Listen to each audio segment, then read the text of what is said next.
bilang, diberkatilah orang yang mengandalkan Tuhan, yang menaruh harapannya pada Tuhan. Nah, kalau kita benar-benar mengandalkan Tuhan, maka hidup kita juga pun benar-benar diberkati oleh Tuhan. Itu kalau kita mau benar-benar percaya dengan segenap hati kepada Tuhan, dengan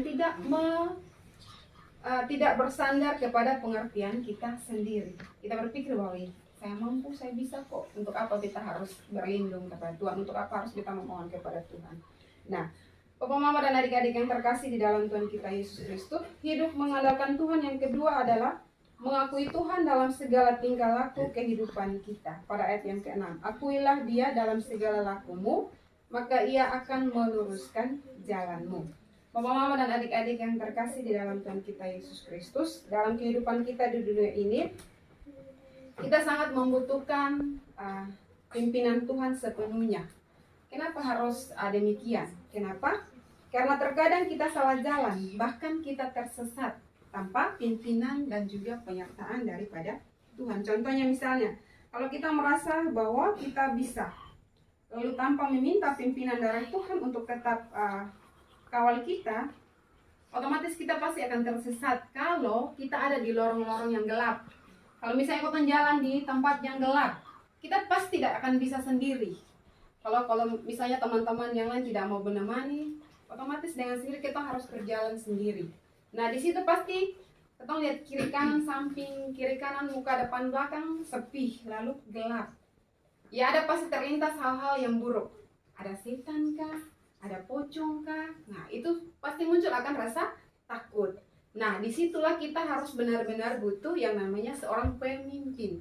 Pemimpin ini adalah tentang yang berkaitan dengan kita harus pemimpin ini adalah Tuhan Yesus. Jadi walaupun kita sendiri berjalan di lorong yang gelap, jalan yang berkelok-kelok, tapi kalau kita dipimpin oleh Tuhan, maka pasti kita tidak akan tersesat. Tuhan akan menuntun kita kembali ke jalan yang benar. Kalaupun misalnya juga kita berada di jalan yang salah, pasti Tuhan akan kembali meluruskan kita kepada jalan yang benar. Walaupun kita sudah berbuat hal yang sangat buruk. Contoh kalau kita yang kayak anak-anak nih, terkadang kita melawan dengan orang tua suruh, Jojo pergi ke kios beli mie, cepat ya ini mama lapar. Tapi Jojo pergi bukannya menuju ke kios, tapi masih menuju ke tempat yang lain. Akhirnya 1 menit dikasih tetapi menjadi 1 jam. Nah, itu akan menjadi hal-hal yang buruk. Nah, itu contoh kecil dalam kita melakukan atau berbelok dari jalan yang seharusnya. Tuhan bilang jalan harus menuju sini, tapi kita mulai berbelok menuju jalan yang jahat. Nah, untuk itu Bapak, Mama, dan adik-adik yang terkasih dalam Tuhan kita Yesus Kristus, kalaupun misalnya kita mau meminta tuntunan dan juga pimpinan atau penyertaan daripada Tuhan, maka pasti kita akan selamat. Atau kita bisa masih lolos melewati setiap jalan-jalan yang artinya tiba-tiba iblis harus mengarahkan kita kepada jalan yang sesat. Tetapi kalau misalnya kita meminta pimpinan atau penyertaan daripada Tuhan, maka pasti kita akan tidak tersesat, tetapi kita pasti akan sampai pada tujuan yang kita tuju. Bapak, Mama, dan adik-adik yang terkasih di dalam Tuhan kita Yesus Kristus, itu salah satu contoh kalau kita mau mengandalkan Tuhan di dalam segala tingkah laku kita, di dalam segala rencana kita, dan juga segala cita-cita kita. Misalnya kata anak-anak yang masih duduk di bangku pendidikan, kita tetap meminta pimpinan daripada Tuhan agar supaya apa yang kita cita-citakan, agar supaya apa yang kita impikan boleh tercapai pada waktunya. Jadi kita tidak salah jalan. Terkadang kan di luar sana ada banyak anak-anak yang putus sekolah. Itu karena apa? Mereka tidak punya impian, mereka tidak punya harapan kepada Tuhan. Akhirnya apa? Sampai tengah jalan mereka putus. Karena mereka tidak menyertakan Tuhan di dalam mereka punya pendidikan, di mana mereka punya kehidupan.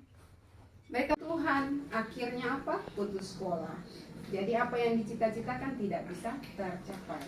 Nah, untuk itu Bapak, Mama, dan adik-adik yang terkasih, agar supaya hidup kita diberkati, lalu kita tidak tersesat dengan jalan yang kita tuju, maka kita harus melibatkan Tuhan di dalam kehidupan kita.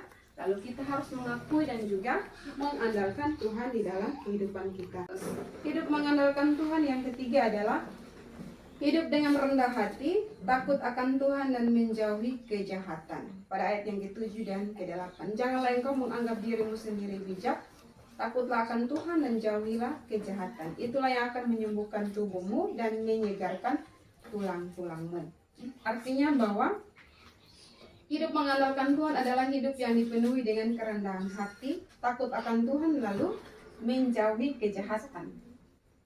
Contohnya, kalau kita terus menyombongkan diri bahwa kita bisa tanpa Tuhan, lalu selalu hidup di dalam setiap rencana jahat. Rencana jahat ini banyak. Orang tua juga mungkin memiliki rencana jahat dengan orang lain. Ataupun anak-anak juga, rencana jahat misalnya melakukan hal-hal yang tidak diizinkan, melawan orang tua, atau berbohong dengan orang tua, atau misalnya mencuri barang-barang orang, atau mencaci maki, atau berkelahi dengan teman di sekitar, baik di rumah maupun di sekolah atau lingkungan sekitar.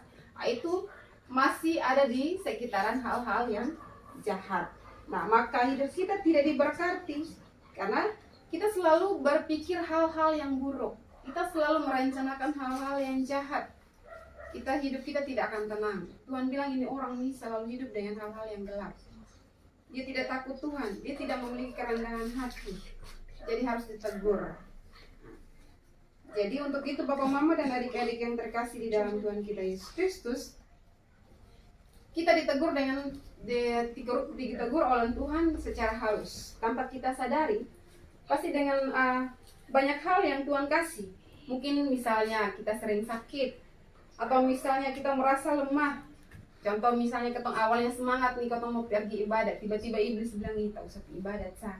Itu contoh kecil ya. Kalau misalnya kita masih hidup di lingkaran yang jahat, yang lingkaran-lingkaran yang selalu tidak mau takut akan Tuhan, pasti hal-hal kecil yang Tuhan tegur untuk kita.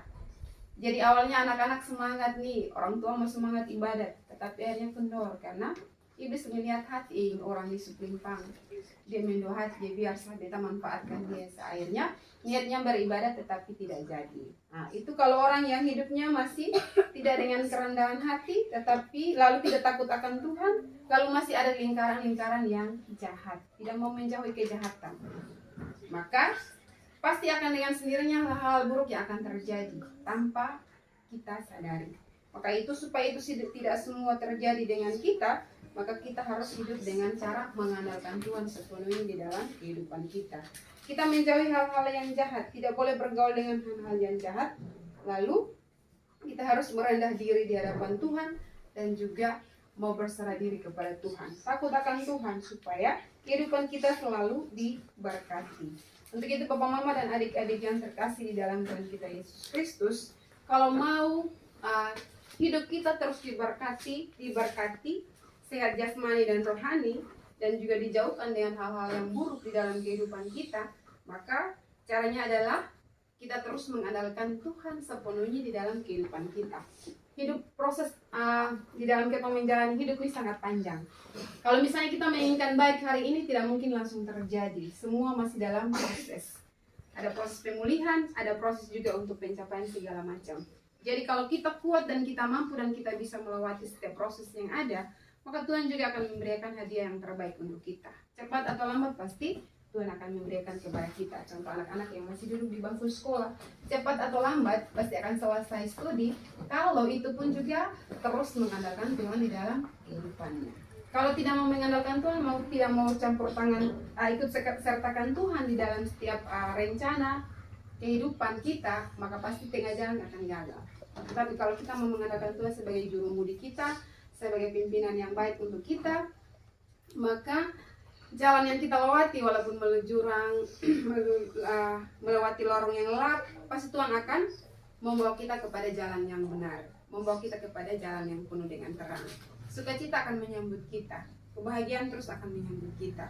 Itu kalau kita mau hidup bersama Tuhan, kalau kita mau mengandalkan Tuhan di dalam kehidupan kita. Jadi anak yang malas akan jadi rajin, anak yang nakal akan menjadi anak yang baik. Kalau mau mengandalkan Tuhan.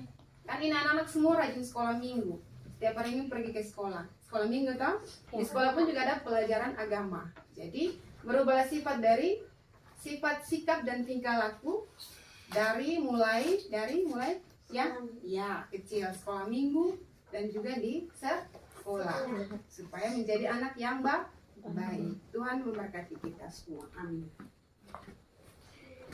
Kasih Yesus, Kau mengasihiku, Kau memilikiku. Hanya ini Tuhan persembahanku, segenap hidupku, jiwa dan ragaku. Sebab tak ku miliki harta kekayaan yang cukup berarti untuk ku persembahkan. Hanya ini Tuhan permohonanku, terimalah Tuhan persembahanku, pakailah hidupku sebagai alatmu seumur hidupku.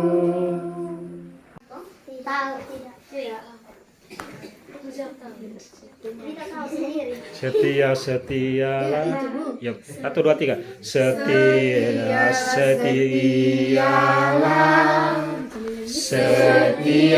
sampai mati, seperti Tuhan Yesus. Setialah sampai mati. Apakah jelasanmu untuk kasih setialah?